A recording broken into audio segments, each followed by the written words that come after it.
Salut à tous, c'est Pang, bienvenue sur cette vidéo qui aujourd'hui va continuer notre étude de l'ouvrage de Dave Hellman, donc Hypnothérapie, que vous pouvez trouver sur Amazon en anglais. Et on a déjà eu des vidéos donc sur l'introduction. Là on passe au chapitre 1 qui parle en fait des découvertes les plus importantes, en tout cas les découvertes que lui a estimées comme étant importantes dans sa pratique. Donc il explique dans un premier temps que c'est parce qu'il a eu des demandes de la part des médecins, des courriers, pour faire des cours, que il s'est décidé à écrire cet ouvrage-là. Je vous rappelle, l'ouvrage a été écrit en 1964, mais la plupart de son travail a été fait dans les années 50. Donc on pense bien hypnose des années 50, avec des problématiques des années 50. Alors, il explique que cette motivation que le staff médical lui a donnée, lui a fait écrire ce bouquin, et puis lui a donné aussi la volonté de former encore davantage et de manière encore plus claire. On verra d'ailleurs dans ce chapitre-là que c'est quelqu'un qui faisait stédo-noter tout ce qu'il était en train de dire, et il corrigeait les erreurs qu'il aura pu dire d'un point de vue sémantique ou par rapport à des retours d'informations qu'il a eu de la part de ses médecins à qui il demandait des rapports pour avoir un vrai feedback cohérent sur est-ce que ça marche sur telle ou telle chose, quel est le retour qu'on a. Donc il se remettait beaucoup à jour. Ça c'est intéressant et je pense que pour nous, hypno, c'est important de se remettre en question et d'admettre qu'il y a des choses qui fonctionnent et pas vraiment, ou qui fonctionnent pas du tout, et il y en a d'autres qui fonctionnent plutôt bien, et qui ont un vrai taux de retour important. Alors, là, il a été surtout, alors il pointe bien, quoi, il met bien, il dit, premièrement, je veux que les choses soient vraiment claires, je ne suis pas médecin, je suis pas docteur, et il insiste vraiment, dans l'ouvrage, vous pouvez le voir, sur ce point-là, et on le rappelle, hein, c'est un homme de radio, c'est un homme qui a l'habitude d'être en contact avec les gens, mais qui n'était pas médecin. Donc on prend cette idée en compte. Par contre, il formait des centaines et des centaines de médecins, psychiatres et autres professionnels de la santé. Il a commencé à être particulièrement appelé quand les docteurs n'arrivaient pas à trouver de solution à des problématiques qui, d'un point de vue organique, d'un point de vue physiologique, ne semblait pas problématique. En gros, c'est les problèmes où on dit mais tout va bien, on a fait les scans, on a tout fait, et pourtant la personne a mal, ou la personne n'avance pas dans telle ou telle chose, ou au contraire a des dégénérescences X ou Y. Donc il était particulièrement appelé à ce niveau-là. Là, il y a un chapitre où il parle en 1950, un psychiatre de sa classe lui a parlé d'une de ses patientes qui vivait des grosses souffrances suite à une opération. Bon. Et donc il l'a rencontrée, il a un peu travaillé avec, et il s'avère que effectivement la dame confirme qu'il n'y avait pas de douleur avant l'opération. Jamais ce type de douleur-là, mais après l'opération, il y en avait. Pourtant, l'opération n'avait pas spécifiquement de trauma, parce qu'elle a très bien récupéré tout ça.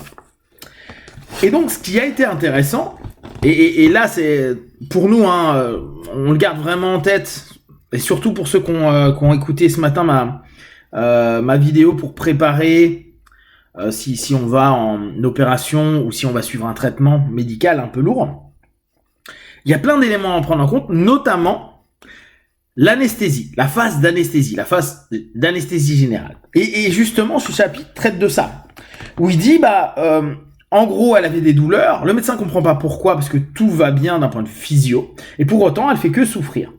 Et donc, il l'emmène dans un état qu'il appelle hypnosleep. On reviendra dessus parce que c'est en fin de bouquin où il parle de hypnosleep. Pour ceux qui sont un peu intéressés, j'avais fait une vidéo sur hypnosleep qui est dans la playlist de Hypnose Hellman. Et au travers de cette notion-là, il va commencer à faire une hypnoanalyse, c'est-à-dire poser des questions pour avoir des réponses en transe profonde pour, quoi, somnambulique plus, en l'occurrence hypnosleep, pour avoir un sens potentiel de ce qui se passe. Et il s'avère que, en phase d'anesthésie générale, là où logiquement elle n'entend plus, elle a plus conscience des choses, il a fait revivre ce qui se passait, ou en tout cas elle a pu faire émerger, lui il parle d'abréaction, donc revivre l'expérience traumatique, et en disant, en exprimant les mots que le chirurgien avait dit, cet organe-là, là en l'occurrence, ça sera plus jamais le même après.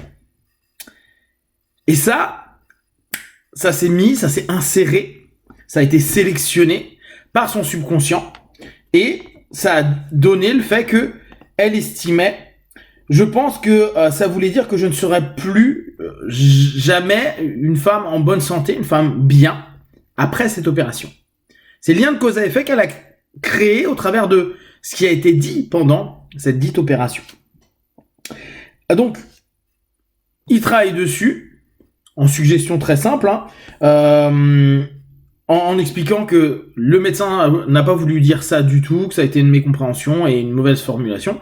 Et juste avec ça, ça a disparu, la douleur a disparu, et la femme n'avait plus sa problématique. Donc, on arrive sur une notion assez connue, maintenant en tout cas de plus en plus connue, et je vous invite, quand vous avez des partenaires, ou vous-même si vous allez en opération, de vous préparer des audios en amont, comme je vous disais ce matin, pour permettre d'effacer, de ne pas déjà prendre les mots et les mauvaises suggestions qui pourraient être dites ou prononcées pendant l'opération. Je reviendrai dessus sur une vidéo annexe.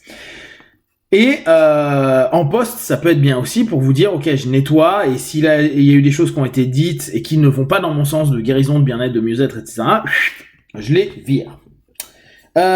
Donc, en gros, là, il appuie sur l'idée que même sous anesthésie chimique, on peut vivre des suggestions qui peuvent nous pourrir complètement. On est dans les années 50, on est en 1950, d'accord ? Quand on pense qu'aujourd'hui, on a encore du mal avec la sémantique proposée par des infirmiers, des aides-soignants ou des médecins, et ça va de mieux en mieux. Parce qu'il y a une attention qui a été portée, mais comme expliquait une pote infirmière, elle me dit ouais, mais on est tellement habitués, il y a des protocoles, il y a des mots qu'on nous a enseignés à utiliser, sauf que parfois ces mots-là, ils sont compliqués. Et on pourrait se dire naturellement, ouais, mais en phase anesthésique, il est en anesthésie générale, il est pas conscient. C'est pas grave, on peut un peu se lâcher, on peut un peu parler normalement, etc. Sauf que déjà dans les années 50, ils avaient remarqué, lui, et puis il parle d'un autre médecin ultérieurement, que ça pouvait vraiment influencer et créer des pathos, voire des difficultés à la guérison, parce que des mots ont été employés, alors parfois vraiment sans le vouloir et sur l'effet de la blague, et ça on le verra un petit peu plus tard dans le chapitre. Et ça crée des traumatismes, des problématiques. Le subconscient l'a pris comme tel, n'oubliez pas. Le subconscient est un enfant de 5 ans, et l'enfant de 5 ans, tu lui dis ça, il connaît pas, il a pas le facteur critique, facteur de jugement pour dire c'est une blague ou pas. Il le prend tel quel, et ça crée un impact. Donc, ça c'est la première partie dans laquelle il explique toute cette notion-là, avec l'importance du mot pendant les opérations. Et pour également, la bonne suggestion pendant l'opération peut également permettre une meilleure guérison, aider en gros le cheminement physio de la personne, d'où l'importance à prêter sur la sémantique. Je vais arrêter la vidéo là et je vais en refaire une autre, donc vous l'aurez en plusieurs parties ce chapitre-là. On garde bien en tête que même quand on peut être endormi ou sous anesthésie, il se peut que des mots et de la sémantique, et on le reverra à hypnosleep, puissent avoir un impact profond sur le subconscient. À noter sur pas mal de choses du quotidien. Si vous avez des questions et des remarques, vous partagez sur Facebook, YouTube, j'y répondrai le plus rapidement possible. Et comme d'habitude, de tout ce que je propose, ne prenez que ce qui est bon et juste pour vous. Testez, observez, analysez et concluez. Be one. Ciao.